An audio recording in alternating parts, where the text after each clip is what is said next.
Hello बच्चों, आज का हमारा टॉपिक है धर्म सुधार आंदोलन। तो ये धर्म सुधार आंदोलन क्यों किया गया था, क्या था, इस पे आज हम चर्चा करेंगे। धर्म सुधार पोप पद की सांसारिकता व भ्रष्टाचार के विरुद्ध एक विद्रोह सा था, नैतिक विद्रोह जिसे हम कहते हैं। एक्चुअली क्या था कि जब पुनर्जागरण था उससे पहले यूरोपीय समाज धर्म से प्रेरित था और संपूर्ण पश्चिमी और मध्य यूरोप पर कैथोलिक ईसाई चर्च का वर्चस्व था। जो चर्च था ईसाई धर्म की परंपरागत विश्वासों और आस्थाओं का प्रतीक समझा जाता था। चर्च का इतना अधिक प्रभाव था कि वह राज्य के समान कर वसूल करता था तथा पोप जो था वह ईसाई जगत का धर्म गुरु माना जाता था, उसे पोप बोलते थे। और ये सब पूरे चर्च का, कैथोलिक चर्च का नियम निर्माता, सर्वोच्च न्यायाधीश और चर्च की संपूर्ण गतिविधियों और वित्त व्यवस्था का सर्वोच्च प्रशासक होता था। फिर ऐसे क्या कारण रहे जो धर्म में सुधार के लिए उत्तरदायी बने, इस पर हम आज चर्चा करेंगे। धर्म सुधार के कारण तो धर्म सुधार का पहला हमारा जो कारण था वो था पुनर्जागरण का प्रभाव। हमने पहले भी पढ़ा था, पुनर्जागरण किया था। तो बौद्धिक पुनर्जागरण ने यूरोप वासियों की जो मान्यताएं थी, जिसमें वो अंधविश्वासों में जकड़े हुए थे, उनको समाप्त कर दिया और उन्हें एक स्वतंत्र जीवन जीने की प्रेरणा दी। इससे क्या हुआ कि वह धर्म का स्वरूप समझने में सफल हुए और शिक्षा का भी समय प्रचार हुआ था, तो वो सही और गलत को क्या आकलन करने में सक्षम हुए। सबसे मेन चीज़ तो क्योंकि इस समय जांच की, प्रयोग की, तर्क की, पुनर्जागरण से हमने पहला वाले वीडियो में पढ़ा था कि पुनर्जागरण, तो इसके लिए आप पुनर्जागरण वाला मेरा पहला वीडियो पढ़ें, उसमें आपको पूरा अच्छे से समझ में आ जाएगा। पुनर्जागरण से लोगों के अंदर तर्क की, विवाद करने की और प्रयोग करने की क्षमता आई थी, जो इसके पूर्व उनमें नहीं थी। इसके साथ ही मुद्रालय मतलब छापे खाने का आविष्कार हो गया था।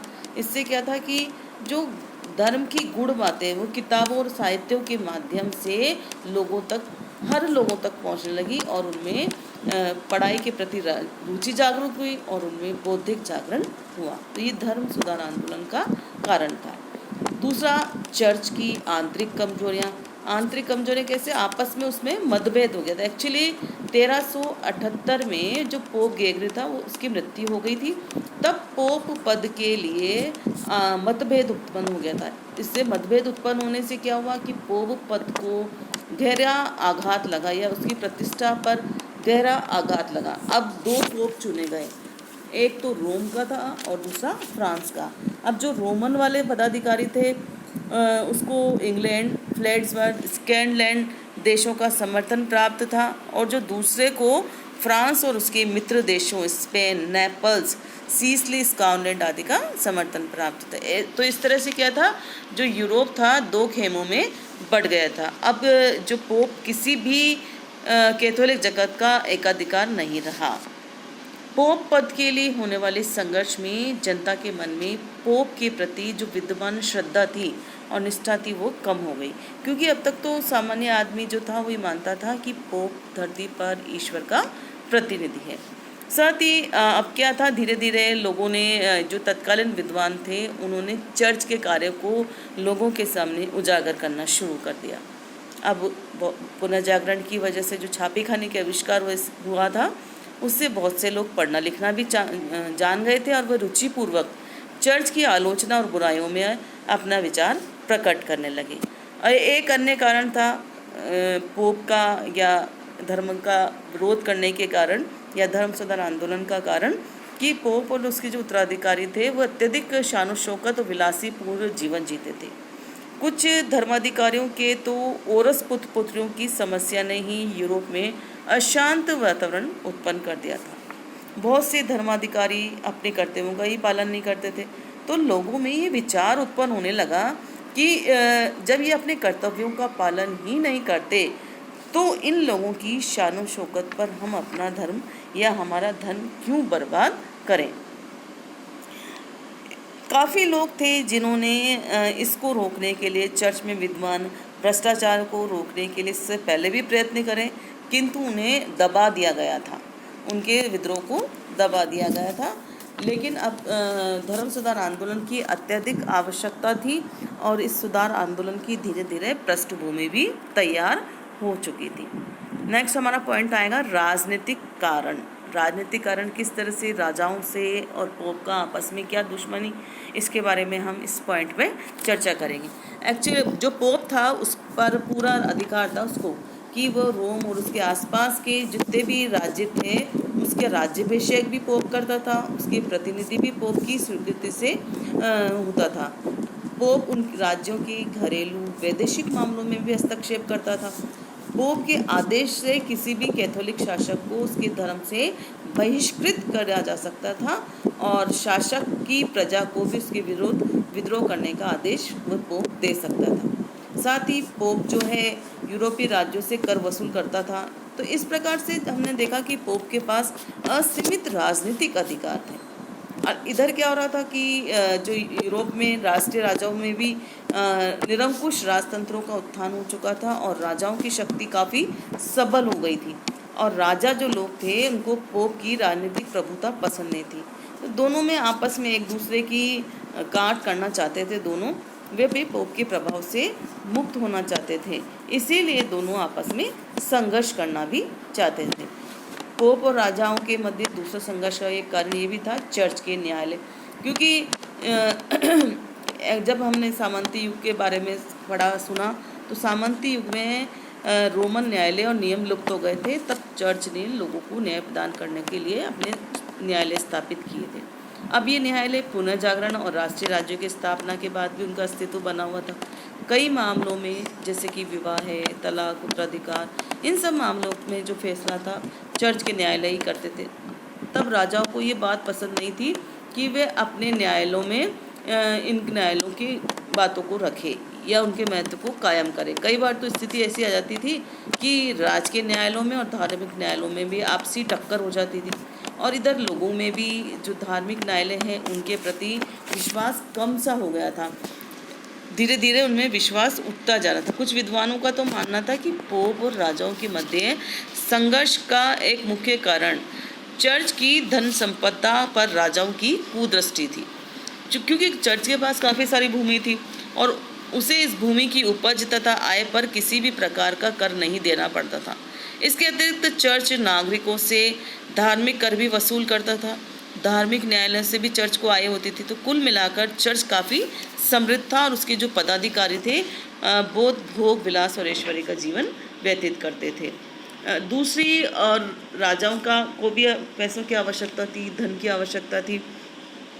तो वो नहीं चाहते थे कि इन चर्च को पैसा दिया जाए, बल्कि वे लोग चर्च की भूमि और आय पर कर लगाना चाहते थे। तो दोनों में संघर्ष अनिवार्य था। शासकों ने भी पोप के प्रभाव को समाप्त करने की दृष्टि से पोप के विरोधियों को गुप्त सहायता व संरक्षण देना शुरू कर दिया था।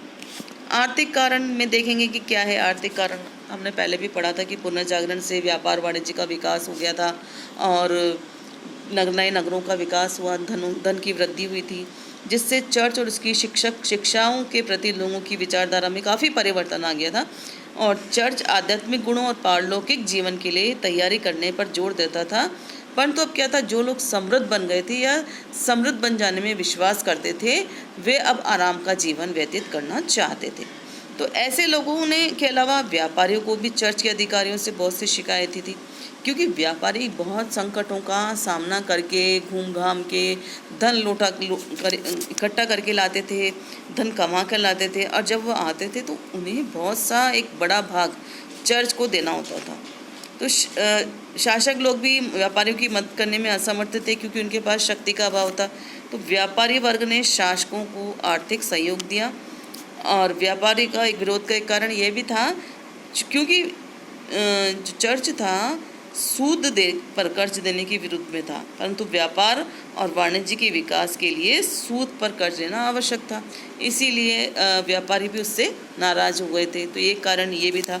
ऐसे बहुत से कारण और भी रहे, जिनमें एक कारण तो हम ये ले सकते हैं कि जो रोम के धार्मिक न्यायालय थे वहाँ अपीलों की सुनवाई और उसके निर्णयों का खुलेआम क्रय विक्रय होता था। मतलब जो ज़्यादा पैसा देता था न्याय उनकी तरफ होता था। और इसी तरह से चर्च के बड़े बड़े पदों पर भी उसको बेचा जाता था। पोप क्या करता था, खुद ही जो अधिक धन देता था उसको उच्च पद पर नियुक्त कर देते थे। किसी भी तो परिणाम स्वरूप क्या है, समृद्ध परिवारों के सदस्य चर्च के बड़े बड़े पदों पर आसीन हो जाते थे और अपने पद के प्रभाव से अपने परिवार को लाभ पहुंचाने का कार्य करते थे। इससे लोगों में भारी असंतोष था। लेकिन सबसे मेन जो कारण था, इसका तात्कालिक कारक क्या था धर्म सुधार आंदोलन का, वो था मार्टिन लूथर द्वारा इंटेलिजेंस पाप विमोचन पत्र का विरोध करना। इंटेलिजेंस एक ऐसा मुक्ति पत्र था जिसको धन के बदले खरीदा जा सकता था, और इस पत्र को खरीदने वालों को पोप यह कहता था या ये आश्वासन देता था कि उसके सारे पाप धुल जाएंगे। इसको मैं आपको थोड़ा सा और बता दूं कि पाप मोचन पत्र एक ऐसा कागज होता था, यदि किसी व्यक्ति ने कोई पाप कर दिया उदाहरण के लिए, और उसने वो पाप मोचन पत्र एक आवेदन पत्र जैसे ही मान लीजिए आप उसको भर दिया और उसके जो शुल्क लगता था उससे पोप को जमा करा दिया, तो पोप उसको ये आश्वासन दे देता था कि आपने जो पाप किया है उससे आप मुक्त हो गए। तो ये इस तरह के विरोध करना, ये मुक्ति पत्र का विरोध करना मार्टिन लूथर ने किया। इससे लोगों के अंदर बहुत अधिक असंतोष हो गया। तो ये सारे पॉइंट्स जो हमने आज इस वीडियो में देखे, वह सारे पॉइंट्स आपके धर्म सुधार आंदोलन के कारण के थे। Thank you.